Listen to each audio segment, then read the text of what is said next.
Lady Hanabi, can you explain what happened and how the Fortnite tech works? No problem. I will break it down in a simple way so that everyone can understand how to do this, regardless of their skill level.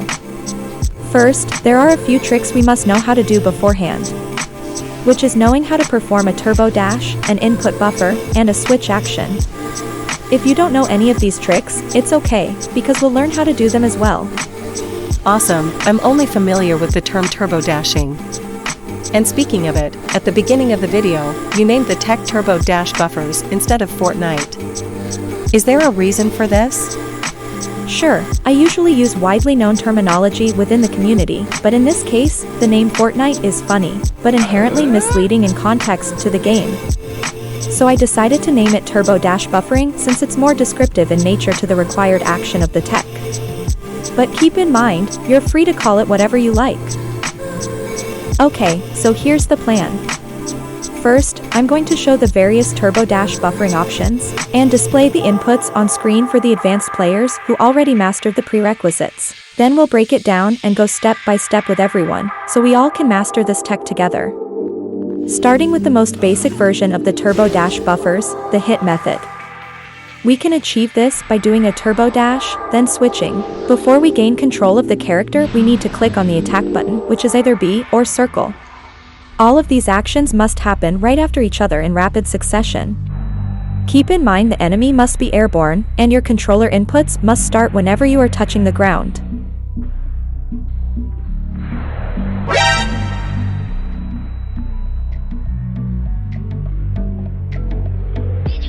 I'm sure at this point you've seen the inputs and given up all hope with turbo dash buffering, but trust me, by the end of this video you'll be fully capable to perform this technique, just hang in there.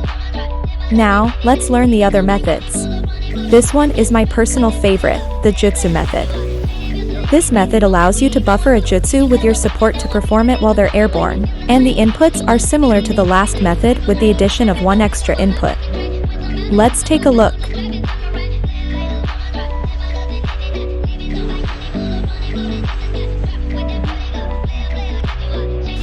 You can also buffer your tools and chakra shurikens. But have you noticed the similarities between the various turbo dash buffering methods? The preliminary inputs are all the same and the ending actions are different depending on what you want to achieve. The reason why this happens is that when in a grounded state, your character accepts incoming actions to execute. And by using the turbo dash method we can utilize the fast dash to buffer the input at the enemy position. And the nice thing about it is it doesn't consume any chakra.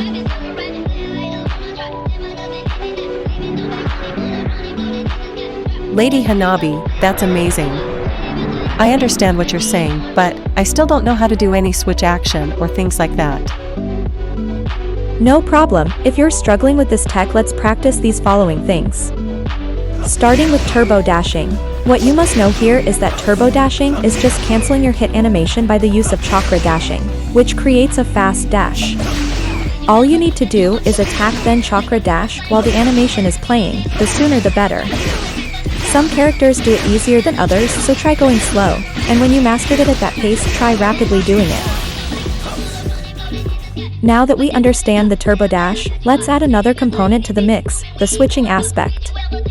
This is where it starts to become a little challenging, because you must switch characters right after the first hit within the turbo dash. It'll look something like this.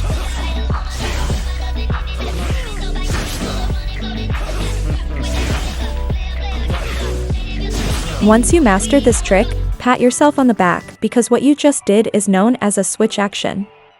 There are many switch actions in the game, the most common being double dash and jutsu switching. But you just hit off a relatively difficult one as well, a turbo dash switch. Switch actions can be explained as simple as this. Once you perform a leader switch, the game still accepts incoming actions for a short period of time for the character that you're switching from.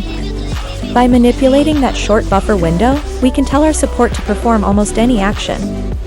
At a competitive level, players will try to maximize the most amount of action necessary within that buffer window. Now let's see what we can do. Given that you practice each technique, there is only one other step you need to do right after you've confirmed the button to turbo dash. You will need to click another action of your choice, which can be a jutsu, chakra shuriken, or ninja tool. I recommend using a ninja tool because I found it to be the easiest since you can spam it. Awesome, now you've mastered advanced EU switch tech. If you don't mind, can you like, share, and subscribe, because this will help me out tremendously. I hope you guys enjoyed the video. Any feedback is greatly appreciated, and most of all, thanks for watching.